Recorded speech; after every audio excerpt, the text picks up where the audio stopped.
Hello అండి, welcome to Desi in Pardesh channel. So ఈ video అయితే సప్తశని వారాల వ్రతం చేసుకున్నానండి నేను. సో మాల్తాలో చేసుకున్నాను. ఇది యూరోప్లో ఉంటుందన్నమాట, చిన్న ఐలాండ్ కంట్రీ. సో నేనైతే 7 వారాలు చేసుకున్నాను. నేను ఈ కంట్రీలో ఎలా చేసుకున్నాను, నాకు ఏమేమి దొరికాయి, నేను ఎవరిని ఫాలో అవుతూ చేసుకున్నాను, సో ఎవరైనా చేసుకోవాలి అనుకుంటే ఈ వీడియో బాగా యూజ్ అవుతుంది అనేసి పెడుతున్నాను అనమాట. సో ఇదైతే నేను లాస్ట్ వారం రికార్డ్ చేశాను. మొదటి 6 వారాలు మాత్రం నేను రికార్డ్ చేయలేదు. జస్ట్ పూజ అయిపోయిన తర్వాత జస్ట్ అలా చిన్న క్లిప్ తీసుకున్నాను. అవి కూడా లాస్ట్లో అటాచ్ చేస్తాను. ఆ క్లిప్స్లో కూడా ఒక వారం మిస్ అయింది. సో నేను 7 వారాలు ఎలా చేసుకున్నాను, ఏం దొరికాయి, మనకి ఇక్కడ ఎలాంటి ఫెసిలిటీస్ ఉన్నాయి, ఈ మాల్తాలో ఈ యూరోప్లో మనకి ఏం దొరుకుతున్నాయి, దాన్ని బట్టి నేను ఎలా చేసుకున్నానో మొత్తం చెప్తానన్నమాట. సో ఫస్ట్ ఆఫ్ ఆల్ మనకు కావాల్సిన ఐటమ్స్లో మనకి దొరకనిది అంటూ ఒకటి, తులసి దళం ఒకటి దొరకదు. సో మిగిలిన వాటితో అన్నీ చేసుకోవచ్చు. అండ్ ఈ వ్రతము శనివారం పొద్దున్న చేసుకున్నాను నేను. అండ్ ఇంకొకటి ఏంటంటే చాలా ఈజీ అండి. ఈజీ అని ఎందుకు అంటున్నానంటే మనకి సాటర్డేస్ మోస్ట్లీ చాలామందికి వర్క్ ఉండదు. సో పొద్దున్నే లేచి మొత్తం కూర్చొని మనం ప్రశాంతంగా పూజ చేసుకోగలం అన్నమాట. ఈ వ్రతం మనం పెట్టుకున్నా కూడా మనకి వర్క్ హడావిడి ఇలాంటివి మోస్ట్లీ ఉండవు కదా చాలామందికి. సో నేను అందరి గురించి చెప్పట్లేదు, మోస్ట్లీ 80% అయితే అట్లనే ఉంటారు కదా. సో మనకి ఎలాంటి హడావిడి వర్క్ ఉంటుందా, ఏది ఉంటుందా అన్న హడావిడి లేకుండా ప్రశాంతంగా చేసుకోవచ్చు. సో ఇది నేను మా వారిద్దరం కలిసి చేసుకున్నామన్నమాట. సో మాకు బాగా కుదిరింది. సాటర్డే పొద్దున్నే మామూలుగానే మేము ఎవ్రీ సాటర్డే కంపల్సరీ పూజ చేసుకుంటాము. సో ఆ రోజు నాన్ వెజ్ తినము. సో ఇలా మాకు చాలా కుదిరిందనమాట సాటర్డే రోజు. సో చేసేంత వరకు మేము ఫాస్టింగ్ ఉన్నాము. సో మన అయిపోయిన తర్వాత అతిథి వచ్చాక అతిథి ప్లేట్లో పెట్టిన తర్వాత మేము తిన్నామన్నమాట. సో మాకైతే ఒక 2 వీక్స్ మాత్రం కుదరలేదు అలా ఎవరన్నా రావడానికి. సో మేము అప్పుడు ఏం చేసామంటే, మాకు కింద టెంపుల్ ఉంది, టెంపుల్లో ప్రసాదాలు చేసి ఇచ్చేసామన్నమాట. సో దేవుడికైతే నేనైతే ప్రసాదాలు పెట్టింది నువ్వులు ఉండలు కంపల్సరీ అండి, నువ్వులు ఉండలు కంపల్సరీ. ఇంకొకటి ఫ్రూట్స్, కొబ్బరికాయ సరిపోతుంది. మనమేం ఎక్కువ ప్రసాదాలు కూడా చేయనక్కర్లేదన్నమాట. మనకు కావాలి అనుకుంటే మనం చేసుకోవచ్చండి. కాకపోతే మనం నువ్వులుండలు, పానకము, వడపప్పు పెట్టినా సరిపోతుంది. ఫ్రూట్స్, కొబ్బరికాయ ఉంటే సరిపోతుంది. సో మీరు ఏవి తీసుకొచ్చినా సరే ఫ్రూట్స్ 7 అనేవి తీసుకొచ్చి పెట్టండి. సో 7 అనేది చాలా ఇంపార్టెంట్ అనమాట. సో నేనైతే పువ్వులు తీసుకున్నాను. పువ్వులు దొరుకుతాయి ఇక్కడ, మనకి కొనుక్కోవచ్చు. సో పూజకు కావాల్సిన పువ్వులు కొనుక్కున్నాను, కొబ్బరికాయ తీసుకున్నాను. ఇంకా మిగిలినవి ఒత్తులు ఇవన్నీ మన దగ్గర ఉంటాయి కదా. సో లేకపోయినా మనకు తెలిసి లిటిల్ ఇండియాలో దొరుకుతాయి, లేదంటే కాటన్తో చేసుకోవచ్చు, అదేం పెద్ద కష్టం కాదు. ఇంకా అగరొత్తులు ఇవన్నీ దొరుకుతాయి, కర్పూరం కూడా దొరుకుతుంది ఈ మధ్య, ఇంతకుముందు దొరికేవి కాదు. ఒకవేళ అవి లేకపోయినా ఏం కాదండి. సో దేవుడికి దీపంతోనే హారతి చూపించవచ్చు. సో మోస్ట్లీ అందరి దగ్గర ఉంటాయి అనుకుంటున్నాను. సో నేనైతే ఇవి అయితే తెచ్చిపెట్టుకున్నాను. సో నా దగ్గర ఆల్రెడీ పూజకు కావాల్సినవి క్లాత్స్ ఇవన్నీ ఉన్నాయి. సో వాటితోనే దేవుణ్ణి పెట్టుకొని ముడుపు కట్టాను ఫస్ట్ టైము. సో నాకు ఏదైతే కోరిక ఉందో ఆ కోరికతోటి నేను ముడుపు కట్టాను అనమాట. సో ముడుపు కట్టినప్పుడు పసుపు, కుంకుమ, అక్షంతలు, పువ్వు, కొంచెం డబ్బులు వేసి ముడుపు కట్టాను అనమాట. ఆ ముడుపు ఎదురుగా కనిపిస్తుంది కదా, అదే. సో ఇంకా మామూలు కలశం పెట్టుకునే వాళ్ళు ఉంటే కలశం పెట్టుకోండి, నేనైతే పెట్టుకున్నాను, మాకుంది. సో ఆ తర్వాత 7 పిండి దీపాలు అనమాట. సో 7 పిండి దీపాల్లో ఒక్కొక్క ఒత్తి వేయాలి. మామూలు దీపాల్లో మామూలు పెట్టుకున్నాను. ఇవైతే పిండి దీపాలు అనమాట. ఇవి చేయడం కూడా చాలా ఈజీ, చాలామందికి తెలిసే ఉంటుంది. నేనైతే బియ్యపిండిలో కొంచెం చక్కెర, కొంచెం ఇలాచీ వేసి కలిపి పెట్టాను. అలానే నేను చూశాను కొన్ని దగ్గరలో, నాకు తెలియకపోతే నేను చూసి ఫాలో అయ్యి ఇలా పెట్టుకున్నాను. సో ఇలా అయితే నేను పెట్టానన్నమాట.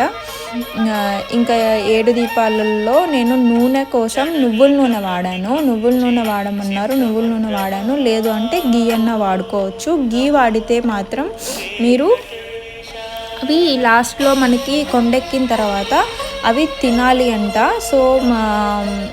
సో అలా పడేయకుండా, అలా ఏమంటారు ఎక్కడన్నా వేయకుండా, సో అవి నేను మామూలుగా కూడా ఎక్కడ పడితే అక్కడ పడేయకుండా వాటిని ఏం చేశానంటే నీళ్ళల్లో నలిపేసి చెట్లో పోసాను అనమాట. లేదు అంటే వర్షం పడుతున్నప్పుడు టెర్రస్ మీద వేసిన నెక్స్ట్ డే పక్షులు వచ్చి తినేస్తున్నాయి. నేను చేసిన పూజ మొత్తం అక్షంతలు ఏమున్నా సరే నేను డైరెక్ట్గా అలా టెర్రస్ పైన అక్కడ వేసినప్పుడు పక్షులు వచ్చి తినేసాయి. మోస్ట్లీ అంతే చేశాను అన్నిటికీ. సో ఇంకా నేను చేసిన వాటిల్లో గణపతి పూజ, ఫస్ట్ గణపతి పూజ చేస్తాము, గణపయ్యని చేసుకోవాలి. ఆ తర్వాత మనము ఈ పూజ స్వామివారికి ప్రారంభిస్తామన్నమాట. సో నేను లాస్ట్ వారం మాత్రము దర్దోజనం, పులిహోర అయితే చేశాను అనమాట. నువ్వులుండలు అనేది కంపల్సరీ ప్రతి వారము. సో నువ్వులుండలు, దర్దోజనం, పులిహోర. సో బ్లాక్ కలర్లో ఏ ఫ్రూట్స్ ఉన్నా సరే అవి అయితే తీసుకొచ్చి పెట్టుకోవచ్చు. నేనైతే ఈసారి ప్లమ్స్ తీసుకొచ్చి పెట్టుకున్నాను అనమాట. ఈ వీడియో మొత్తం క్లిప్పింగ్ నేను లాస్ట్ వారం రికార్డ్ చేశాను, అందుకే మొత్తం ప్రాసెస్ మీకు కనిపిస్తుంది అనమాట. ఇది పెద్ద వీడియో. నేను మా వారు కూర్చొని చేసుకున్నాం చక్కగా. ఇంకొకటి నేను ఫాలో అయిన స్వామి ఏమంటారు ఆ యూట్యూబ్ ఛానల్ ఎవరంటే నందూరి శ్రీనివాస్ గారండి. సో ఆయన అయితే చాలా చక్కగా చెప్పారు. సో మెయిన్గా వ్రతం అంటే ఎలా చేసుకోవాలి, ఏమేమి కావాలి, ఒకవేళ లేకపోయినా ఆల్టర్నేటివ్ ఏంటి అని ఆయన చాలా క్లియర్గా చెప్పారు. సో మనకున్నంతలో మనం ఎలా చేసుకోవచ్చు అనేది ఆయన చాలా చెప్పారు. సో కొంతమంది ఏంటంటే మీకు ఇది ఉంటేనే కంపల్సరీ చేసుకోవాలి, లేకపోతే లేదు, ఈ వస్తువు దొరకలేదంటే మీకు ఆల్టర్నేటివ్ చెప్పకుండా కొంతమంది భయపెడతారు. సో ఈయన దగ్గర నాకు అలాంటివి ఏమి అనిపించలేదు. వాళ్ళు చక్కగా పూజ ఎలా చేసుకోవాలి అనేసి మొత్తం క్లియర్గా ఆ వీడియోని ఫాలో అవుతూనే చేసుకున్నాం మేము. కాకపోతే నేను ఇది వ్రతం కాబట్టి నేను వ్రత కథ చదివాను, నేనేం ప్లే చేయలేదు. 7 వారాలు నేనే చదివాను. అండ్ మొదటి 2 వారాలు మాత్రం నేను మొత్తం చేశాను. ఎలా చేస్తున్నా మా వారు కూడా కూర్చున్నారు. కాకపోతే మొదటి 2 వారాలు ఏం చేయాలి, ఎలా చేయాలి అనేసి మొత్తం అబ్జర్వ్ చేసి 3వ వారం నుంచి మా వారు నేను పూజలు ప్రసాదాలు చేసుకుంటుంటే మా వారు ఇక్కడ అరేంజ్మెంట్ చేసేవాళ్ళు అనమాట. సో చక్కగా ఇద్దరం కూర్చొని చేసుకున్నాము. సో ఇంకొక చెయ్యి తోడు ఉంటే ఇంకా మంచిది కదండి. సో పెళ్ళైన వారు ఉంటే వైఫ్ అండ్ హస్బెండ్ కూర్చొని చేసుకుంటే ఇంకా మంచిది. మీకు ఇంకేమన్నా డౌట్స్ ఉంటే కామెంట్ బాక్స్లో చెప్పండి. అండ్ ఈ వీడియో చాలామందికి యూస్ఫుల్ అవుతుంది అనేసి పెడుతున్నాను. సో చేసుకోవాలనుకున్న వాళ్ళు, అబ్రాడ్లో ఉండేవాళ్ళు కంపల్సరీ చేసుకోవచ్చండి. ఇది చాలా ఈజీగా చేసుకోవచ్చు మనము సాటర్డే రోజు. సో నేనైతే ఈవినింగ్ చేసుకునే వాళ్ళు పొద్దున్న నుంచి సాయంత్రం వరకు కొంచెం ఫాస్టింగ్ ఉంటే సరిపోతుంది చెయ్యాలి అన్నారు. బట్ మీకు ఒకవేళ హెల్త్ ఇష్యూస్ ఉంటే మీరు చేయనక్కర్లేదు. మామూలుగా కొంచెం లైట్గా ఏదైనా టిఫిన్స్ ఏమన్నా చేసి చేసుకోండి పూజ. ఇంకొకటి ఏంటంటే నాకు కుదిరినవి ఏంటి అంటే, ఇంకొకటి ఆ రోజు నేను ఉల్లిపాయ వెల్లుల్లి తినలేదు. ఇంకొకటి బయట అసలు ఎక్కడా తినలేదు. ఎందుకంటే మనకి కుదిరింది ఏది ఉందో మనం ఎంత నిష్ఠగా చేసుకుంటున్నామో అన్నది ఇంపార్టెంట్ కదా, మనసు పెట్టి. సో అందుకని మేము బయట ఫుడ్ ఎక్కడా తినలేదు. అండ్ ఇంకొకటి ఏంటంటే ఉల్లిపాయ వెల్లుల్లి మష్రూమ్స్ ఈ 3 తినలేదు. చక్కగా పూజ అయిపోయిన తర్వాత వంట చేసుకొని ఇంట్లోనే అతిథికి పెట్టేసి తిన్నాము అంతే. మేము ఇంకా ఎలాంటివి అంటే డే మొత్తం ఫాస్టింగ్ ఏం చేయలేదు. పూజ అయ్యేంత వరకు మాకు పూజ అన్నీ అయిపోయిన ప్రసాదాలు అక్కడ మొత్తం అలంకరణ అంతా అయిపోయిన తర్వాత కరెక్ట్గా 1 అవర్ పట్టింది. ఎందుకంటే పూజా విధానం 40 మినిట్స్ పడుతుంది. ఆ తర్వాత వ్రత కథ ఇంకో 10-15 నిమిషాలు ఉంటుంది. సో మొత్తం కలిపి 1 అవర్ పడుతుంది అనమాట మీరు అన్నీ రెడీ చేసుకుంటే.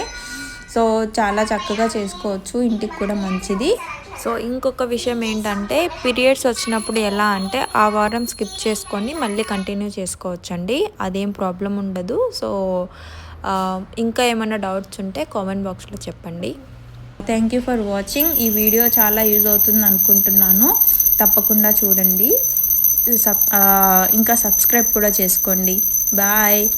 వీడియో మొత్తం చూడండి ఎండ్ వరకు.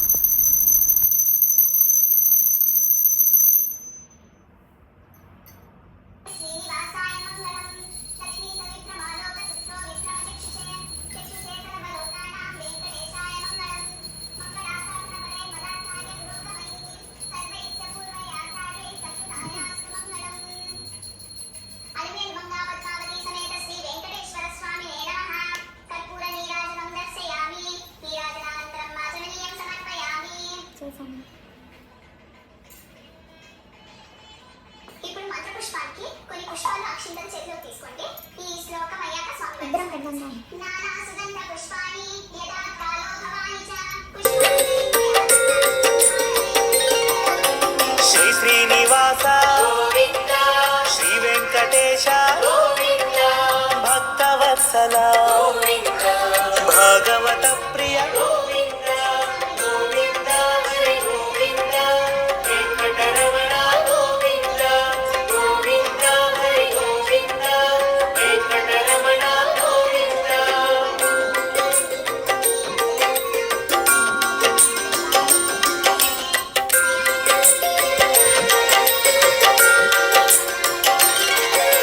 నిత్య నిర్మల గోవింద, నీలమేఘ శ్యామ గోవింద, పురాణ పురుష గోవింద, పుండరీకాక్ష గోవింద, గోవింద హరి గోవింద, వెంకటరమణ గోవింద. వ్రత కథలు. శ్రీ వెంకటేశ్వర అవతార ఘట్టం. సౌనకాది మునులతో సూత మహర్షి చెప్పిన శ్రీ వెంకటేశ్వర అవతార కథ. కలియుగం మొదలైనది. కలిదోష నివారణం కోసం మహర్షులందరూ నైమి సౌర్ణ్యంలో ఒక సత్రయాగం సంకల్పించారు. అయితే ఆ యజ్ఞఫలానికి ఎవరికి దారపోస్తే ప్రయోజనం కలుగుతుందని చర్చించారు. వారిలో భృగు మహర్షి యజ్ఞఫలానికి త్రిమూర్తులైన బ్రహ్మ విష్ణు శంకరులో ఎవరు తగిన వారో నేను పరీక్షించి వస్తానన్నాడు. ఆయన మహాతపస్యాలి. నులంతా ఆమోదించారు. ఆయన ముందుగా వెళ్ళి సత్యలోకం వెళ్ళాడు. బ్రహ్మ అతడి రాకను గమనించక సరస్వతి వీణానాదంలో మునిగి ఉన్నాడు. దానితో భృగు మహర్షి కోపం వచ్చి, మహాతపస్యాలి అయిన నన్ను అతిథిగా మన్నించలేకపోయావు, సృష్టికర్తని అహంకరిస్తున్న నీకు భూలోకంలో ఎక్కడ పూజ పునస్కారాలు లేకుండా పోవుగాక అని శపించాడు. తరువాత కైలాసానికి వెళ్ళాడు.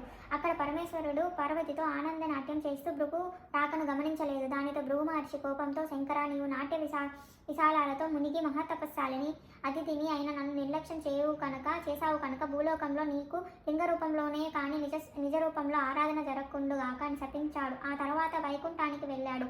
మాధవుడు పానుపు మీద పరుండి తనకు పాదసేవ చేస్తున్న లక్ష్మీదేవితో చర్చలో ఉన్నాడు. ముని రాకను గమనించలేదు. భృగువు వెళ్ళి అతిథిగా వచ్చి నన్ను అవమానిస్తావంటూ విష్ణుమూర్తి గుండెల మీద తన్నినాడు. ఒక్కసారిగా లోకాలన్నీ కంపించాయి. అయినా శ్రీ మహావిష్ణువు రవ్వంతా కూడా ఆగ్రహించక పరమశాంత స్వభావంతో లేచి మునికి నమస్కరించి, మునీంద్ర, మీ రాక చేత వైకుంఠం పావనమైనది. మీ రాకను గమనించని నా అవనయాన్ని మన్నించండి అంటూ భృగు మహర్షికి పాదాలొత్తాడు. భృగు మహర్షికి గర్వభంగమైనది. విష్ణుమూర్తికి నమస్కరించి, ఓ దేవదేవ, మీ వంటి సత్వగుణ సంపన్నులు 14 లోకాలను లేరు. నా అహంకారాన్ని మన్నించండి. మీరే లోక సంరక్షణకు తగినవారు కాబట్టి భూలోకంలో కలి ప్రభావాన్ని నశింపచేసి ధర్మ సంరక్షణ చేసి ప్రజల కష్టాలను తీర్చడానికి తప్పకుండా అవతరించాలి అని ప్రార్థించి తిరిగి భూలోకానికి వచ్చి మునులతో త్రిమూర్తులలోనూ పరమ శాంతమూర్తి శ్రీమన్నారాయణుడే అతడే యజ్ఞఫలానికి అర్హుడని తేల్చి చెప్పినాడు. మునులందరూ సత్రయాగం చేసి ఆ ఫలాన్ని యజ్ఞపురుషుడైన మహావిష్ణువుకే దారపోసినారు. అక్కడ వైకుంఠంలో లక్ష్మీదేవికి కోపం వచ్చింది. శ్రీహరి వక్షస్థలమే తన నివాసం. ఆ నివాసాన్ని ఓ మునికాళ్ళతో తన్నినాడు. అందుకు శ్రీహరి కోపయించగా ఆయన చాలా మర్యాదలు చేసినాడు. భర్తయ్యే తనను గౌరవించలేదని అలిగి భూలోకానికి ప్రయాణమైనది. లక్ష్మి లేని ఇల్లు కళా విహీనమైనది. ఆమెను వెతికి తెచ్చుకోవడానికి భూలోకానికి ప్రయాణమైనాడు. విష్ణువు ఇంతలో భూదేవి వచ్చి, దేవ, కలియుగంలో అధర్మం పెరిగినది, పాపభారం మోయలేకపోతున్నాను, భూలోకంలో అవతరించి నన్ను కాపాడని కోరినది. వెంటనే శ్రీ మహావిష్ణువు శ్రీనివాసుడే పేరుతో భూలోకానికి దిగివచ్చి లక్ష్మి కోసం వెతకడం ప్రారంభించాడు. శేషాద్రి కొండల్లో పుట్ట నివాసంగా చేసుకున్నాడు. శేషాద్రి పర్వ ప్రాంతాలను పరిపాలిస్తూ మహారాజు ఆకాశరాజు అతడు సంతానం లేక పుత్రికా మేష్టి చేయబోతూ భూమిని దున్నుతుండగా నాగలికి ఓ బంగారం పెట్టె తగిలినది. తెరిచి చూడగా మహాలక్ష్మి కళతో ఓ బాలి కనిపించింది. ఆకాశరాజు సంతోషపడి ఆ పిల్లకు పద్మావతి అని పేరు పెట్టుకుని అల్లారు ముద్దగా పెంచాడు. యుక్త వయసు వచ్చిన పద్మావతి ఒక్కసారి శ్రీనివాసుని చూచి మోహించింది. తల్లిదండ్రులకు చెప్పింది. ఆకాశరాజు వచ్చి చూచి శ్రీనివాసుని తేజో విశేషాలకు ఆశ్చర్యపడి అతడే మహావిష్ణువు అని భావించి పద్మావతినిచ్చి వివాహం చేశాడు. ఆకాశరాజు తర్వాత అతని తమ్ముడు తొండమానుడు రాజునైనాడు. శ్రీనివాసుడు వెంకటేశ్వరుని నామంతో తిరుమల శిఖరాల మీద కలియుగాంతం వరకు నివసించాలని నిశ్చయించుకొని సాలగ్రామ శిలారూపుడైన పద్మావతి భూదేవులతో నివసించసాగాడు. తొండమానుడు శ్రీ వెంకటేశ్వరునికి ఆలయం నిర్మించాడు. తనను సేవించి భక్తులకు కల్పవృక్ష లాంటి వాడే శ్రీనివాసుడు ఇప్పటికి భక్తులు సంరక్షిస్తూ అక్కడ నిలిచి ఉన్నాడు. సవనకాది మహామునులంతా సూతుడు చెప్పింది విని వెంకటాచలంపై వెలిసాక శ్రీనివాసుని అనుగ్రహం పొందిన వారెవరైనా ఉంటే వారి కథను వినిపించమని సూతుని అడిగారు. సూతుడు ఇలా చెప్పాడు. కుమ్మరి భీముని కథ. తిరుపతి మహాక్షేత్రమునకు సమీపమునొక్క పల్లెలో భీముడు అను కుమ్మరి వాడొకడు కళ్ళుడు. అతడు పేదవాడు. కుండలను తయారు చేసి వాడిని నమ్ముకొని జీవించేవాడు. వానికి శ్రీనివాసునిపై భక్తి ఎక్కువ. చిరకాలంలో దేవుని పూజింపవలను అని ఉన్న కుటుంబ పరిస్థితిని బట్టి వాని కట్టే అవకాశం ఉండేది కాదు. అందువల్ల తాను కుండలను తయారు చేయు ప్రదేశమున్న శ్రీ వెంకటేశ్వర స్వామి వారి ప్రతిమనుంచుకొను సారెపై కుండల్ని తయారు చేయుచున్నప్పుడు తన చేతికి అంటిన మట్టిని పుష్పముగా చేసి భక్తితో స్వామివారి ప్రతిమ వద్ద నుంచుచుండేవాడు. అది వానికి నిత్యకృతమైనది. ఆ ప్రాంతంలో పరిపాలించు రాజు తొండమానుడు కూడా శ్రీ వెంకటేశ్వర స్వామి ముందు భక్తి కలవాడు. అతడు ప్రతిదినమున వెంకటాచలంకు పోయి స్వామివారిని బంగారు పూలతో అర్చించేవాడు. కొంతకాలంలో అతడు అహంకారము పొడసూపెను. ఆ పక్క రోజు అతడు పూజ చేయటకు ఉద్యుక్తుడుగా కాగా తాను నిన్ను పూజించిన బంగారు పూల స్థానమున మట్టి పూలు స్వామివారి వద్ద కనిపించినవి. కారణం అర్థం కాలేదు. అర్చకులు తానుంచిన బంగారు పూలను అపహరించి మట్టి పూలుంచుచున్నారని అనుమానించను. తన భటులను కాపలాగా నుంచెను. రాజు ఎన్ని విధములుగా ప్రయత్నించిన బంగారు పువ్వుల స్థానమున్న మట్టి పువ్వులే స్వామివారి వద్ద నుండేవి. మహారాజునకు మానసిక వ్యధ పెరిగెను. చింతా పీడితుడైన వానికి శ్రీ వెంకటేశ్వర స్వామి కలలో కనిపించను. రాజా సమీప గ్రామమున భీముడు కుమ్మరి ఒకడు కలడు. అతడు కుండలు చేయుచున్న నా నామస్వరమును ధ్యానమును విడువని మహాభక్తుడు. వాని భక్తి ప్రవాహమున్న అతడుంచిన మట్టి పువ్వులు ఇచ్చట నా సన్నిధానము చేరుకొని నీవు ఉంచినట్టి బంగారు పూలు అతడు పూల ముందు నిలవలేక అదృశ్యమడుగుతున్నవైన భక్తిలో అతడు నీకంటే ఉత్తముడు. విచారింపకము అతడు ఊరడించను. తనను మెచ్చిన భక్తుడొకడున్నాడని స్వామివారు చెప్పిన మాటలో పరిశీలించుటకై వెంకటాచలంకు సమీపంలో పల్లెలో భటులతో కలిసి తిరగసాగాను. ఒక పల్లెలో సారెపై కుండ నుంచి త్రిప్పుచూ చేతి కంటిన మట్టిని పుష్పముగా చేసి సమీపమునున్న శ్రీ వెంకటేశ్వర స్వామి వారి ప్రతిమ సమర్పించుకొని భీముణ్ణి చూచి ఆశ్చర్యపడును. రాజు భీముణ్ణి సమీపించి ఓయి నీవు స్వామి మట్టి పూలతో పూజించుట ఎలా? నీకు పూజకు పుష్పములు దొరకట లేదా అని అడిగాను. భీముడు రాజునకు నమస్కరించి మీ వంటి వారు వచ్చుటయే నా ఇల్లు పావనమైనది. నేను చదువురాని మూర్ఖుడును. స్వామివారిని పూజించుట ఎట్ట తెలియనివాడు దరిద్రులను కుండలను చేయనదే నా కుటుంబం నాకు గడవదు కావున నేను దయనుండి సాయంకాలం వరకు కుండలను చేయక తప్పదు. చేతి కంటిన మట్టిని పుష్పముగా చేసి ఇట్లు స్వామివారికి సమర్పించుకుంటుని అని వివరించును. కుమ్మరి వాణి మాటలను విని రాజు మిక్కిలి ఆశ్చర్యపడును. కుమ్మరి వాణి భక్తికి మెచ్చి వానికి నమస్కరించి తన రాజ్యమునకు పోయెను. ఆ తర్వాత కొంతకాలం నాకు భీముడు సస్వరముగా వైకుంఠము చేరును. శ్రీ వెంకటేశ్వర స్వామి భీముని భక్తిని వచ్చి ఇక నుండి నా ఉదయం ప్రసాదం మట్టి పాత్రలో నివేదింపవలెనని తొండమాను మహారాజుల కళ్ళలో వినిపించి చెప్పెను. ఈనాటికి స్వామివారి సన్నిధిలోనూ ఆచారమును పాటించుచు ఓడు అనే ప్రసాదమును మట్టి కుండలతోనే నివేదన చేయుచు ఆరాధించుకున్నారు. తొండమానుడు శ్రద్ధాభక్తులతో శ్రీ వెంకటేశ్వర స్వామి అర్చించు నిత్యోత్సవములుగా రథోత్సవములు ఆరాధనలు ముగునున్న వాణ్ణి జపించు మరు జన్మలో విష్ణులోకమును చేరును. శనిశ్చర శ్రీ వెంకటేశ్వర సంవాదం. ఓసారి శనిశ్చరునికి మానవులెవ్వరూ తనని భక్తితో సేవించడం లేదని భయంతో మాత్రమే పూజిస్తున్నారనే విచారం కలిగింది. అప్పుడు వెంకటేశ్వరునికి తపస్సు చేయగా ఆయన సాక్షాత్కరించారు. స్వామి, నా పేరు వింటే ప్రజలు భయపడుతున్నారు. ఆ భయం పోవడానికి ఇంక నుంచి నాకు ప్రీతి అయిన శనివారం నాడు నన్ను ధ్యానించి ఆరాధించి ఆ పైన నిన్ను పూజించిన వారికి సర్వదేవతలను పూజించిన ఫలం ఆ ఒక్క రోజులోనే రావాలని కోరినాడు. అందుకు స్వామి చిరునవ్వు నవ్వి నీ కోరిక సామజాసంగానే ఉంది. అసలు నీకు నాకు భేదం ఏమున్నది? 6 వారాలు దాటాక 7వ వారం అంటే ఇష్టపడతావు. నేను 6 కొండలు దాటాక 7వ కొండ మీద ఉంటాను. నీవు నీలవర్ణుడివి, నేను ఆ వర్ణుడిని. నువ్వు సప్తమ గ్రహిణివి, నేను సప్తగిరీసును. సామాన్యులకు ఆ విశేష విషయాలు తెలియక నువ్వంటే భయపడుతున్నారు. నన్ను వేరుగా చూస్తున్నారు. నువ్వు కోరిన వరాన్ని అనుగ్రహిస్తున్నారు.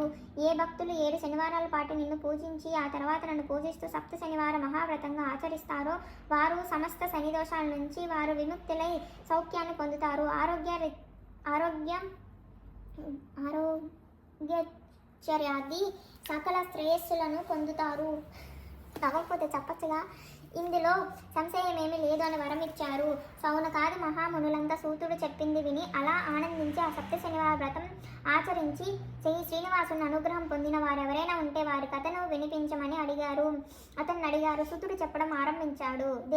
దేవదత్త దంపతుల శనివార వ్రత కథ. పూర్వకాలంలో కాంచీపురంలో దేవదత్తుడనే ఓ బ్రాహ్మణుడు ఉండేవాడు. అతడు వేదాంగం పారంగతుడు. అతని భార్య మాలిని. వారిద్దరూ అతిథులను అభాగ్యతుల్ని ఆదరిస్తూ గృహస్థ ధర్మాన్ని పాటిస్తుండేవారు. వారికి శ్రీ వెంకటేశ్వర స్వామి ఇళ్ళవేల్పు. ఒకనాడు వారింటికి కాశీయాత్ర చేసి వచ్చిన ఓ బ్రాహ్మోత్తముడు వచ్చాడు. ఆ దేవదత్త దంపతులు ఆయన సాక్షాత్తు వెంకటేశ్వర స్వామిగా భావించి అతిథి మర్యాదలు చేశారు. భోజనానంతరం ఆ బ్రాహ్మణుడు వారి జాతకాలు పరిశీలించి చూసి జాతకం ప్రకారం దేవదత్తునికి శనిదోషం వల్ల అపమృత్యువు కలిగే సూచనలు కనబడుతున్నాయని అపమృత్యు దోష పరిహారం కోసం సప్త శనివార వ్రతం చేసి అటు శనిశ్వరుని ఇటు వెంకటేశ్వర స్వామిని భక్తిగా ఆరాధించవలసిందని చెప్పాడు. అమ్మ, నీవు శ్రద్ధ వహించి నీ భర్తను కూడా సప్త శనివార వ్రతం చేయడానికి ప్రోత్సహించి నీ సౌభాగ్యాన్ని నిలుపుకోవాలి సుమా అని హెచ్చరించాడు. సప్త శనివార వ్రత విధానాన్ని బోధించాడు. దేవదత్తుడు ఆ శనివారం బ్రహ్మ ముహూర్తాన లేచి స్నాన ధ్యానాలు నిర్వర్తించి ఇంటిలో ఈశాన్య భాగాన్న పూజాపీఠం పెట్టి మరపడం వేసి శ్రీ వెంకటేశ్వర స్వామి చిత్రం పెట్టి నైవేద్యాన్ని కొబ్బరికాయలు, అరటిపళ్ళు, నల్ల ద్రాక్ష పళ్ళు, 7 చిమిలి ఉండలు సిద్ధం చేసుకొని ఉదయం పూజ చేసి ఒక బ్రాహ్మణ్ణి పిలిచి ఆయనకు భోజనం పెట్టి ఆపై వారు భుజించడం మొదటి వ్రతం యథావిధిగా నిర్వర్తించారు.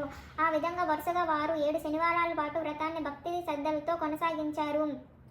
7వ శనివారం వ్రత పరిసమాప్తి చేసి భోజనం కోసం కొంతసేపు శ్రీ వెంకటేశ్వర స్వామి మహిమలు సంరక్షించుకుంటూ నిర్దించారు. ఆ దంపతులు భక్తి శ్రద్ధలకు పూజ విశేషాలకు ప్రసన్నుడైన శ్రీ వెంకటేశ్వర స్వామి మాలిని దేవికి స్వప్నంలో సాక్షాత్కరించి, ఓ పరమ సాధ్వి, మీ దంపతులిద్దరూ శ్రద్ధాభక్తులతో చేసిన సప్త శనివార వ్రతానికి నాకు చాలా సంతృష్టి కలిగింది. ఆ వ్రత ప్రభావం వల్ల నీ భర్తకు శనిశ్చర దోషం, అపమృత్యు భయం కూడా తొలగిపోయాయి. అతని రాబోయే జన్మలోని ఆయురాజ్యాన్ని ఈ జన్మలోకి తీసుకొచ్చి ఇతన్ని పూర్ణ యుద్ధం కలవాన్ని చేశాను. మీరిద్దరు సుఖశాంతులతో ఆనందంగా 100 ఏళ్ళు జీవించి ధర్మార్థ కామ మోక్షాలని 4 పురుషార్థాలుగా సాధించుకుంటూ ఈ మానవ జన్మకు సార్థకం చేసుకోండి అని దీవించి అదృశ్యుడైనాడు. వెంటనే ఆమె లేచి భర్తను లేపి తన స్వప్న వృత్తాంతాన్ని వినిపించింది. ఆయన కూడా సంతోషించి భార్యను అభినందించాడు.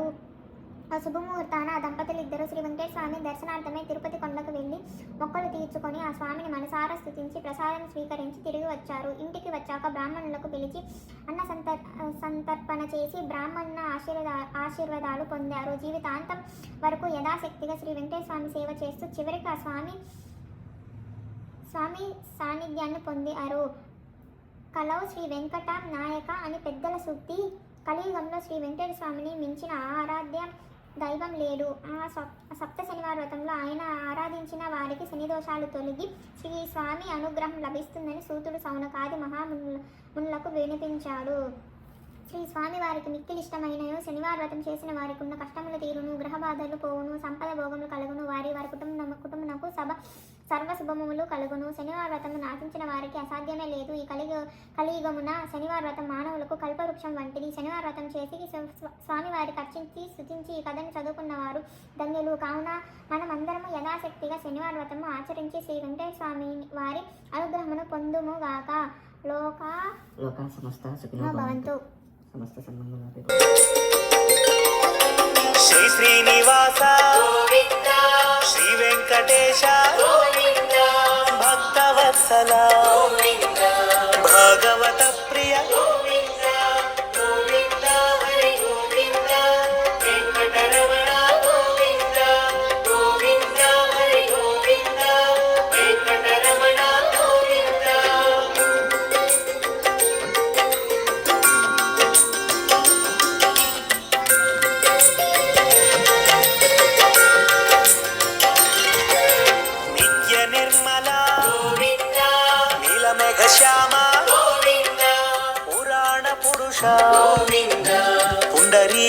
శ్రీనివాస గోవింద గోవింద హరి గోవింద వెంకటరమణ గోవింద గోవింద హరి గోవింద వెంకటరమణ గోవింద.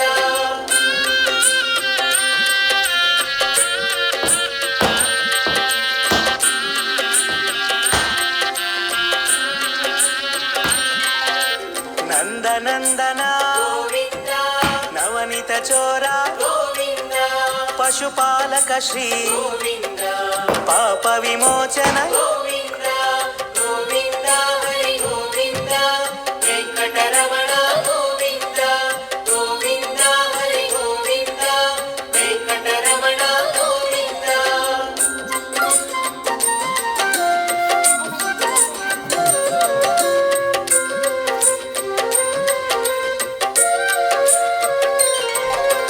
దుష్ట సంహార గోవింద దురిత నివారణ గోవింద శిష్ట పరిపాలక గోవింద కష్ట నివారణ గోవింద గోవింద హరి గోవింద వెంకటరమణ గోవింద గోవింద హరి గోవింద వెంకటరమణ గోవింద.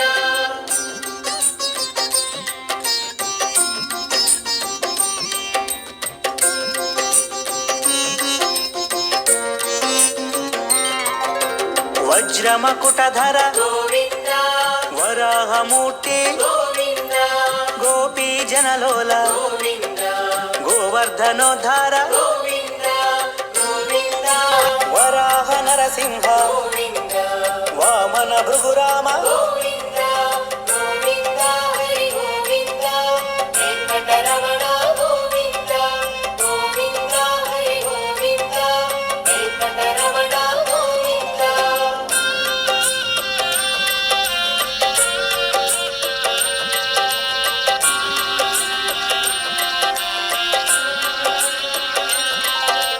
బలరామానుజ గోవింద బౌద్ధ కల్కిధర గోవింద వేణుగాన ప్రియ గోవింద వెంకటరమణ గోవింద గోవింద హరి గోవింద వెంకటరమణ గోవింద గోవింద హరి గోవింద వెంకటరమణ గోవింద.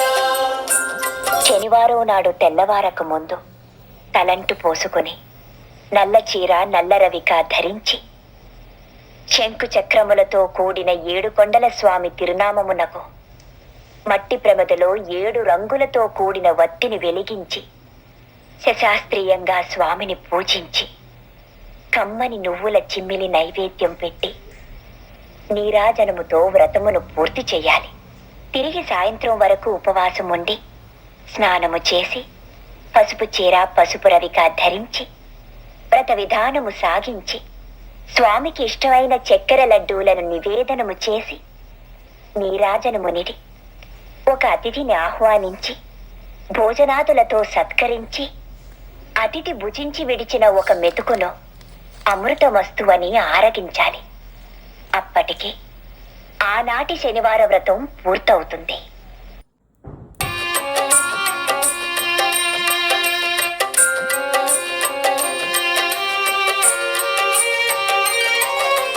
దశరథనందన గోవింద దశముఖమర్దన గోవింద పక్షివాహన గోవింద పాండవ ప్రియ గోవింద గోవింద హరి గోవింద వెంకటరమణ గోవింద గోవింద హరి గోవింద వెంకటరమణ గోవింద.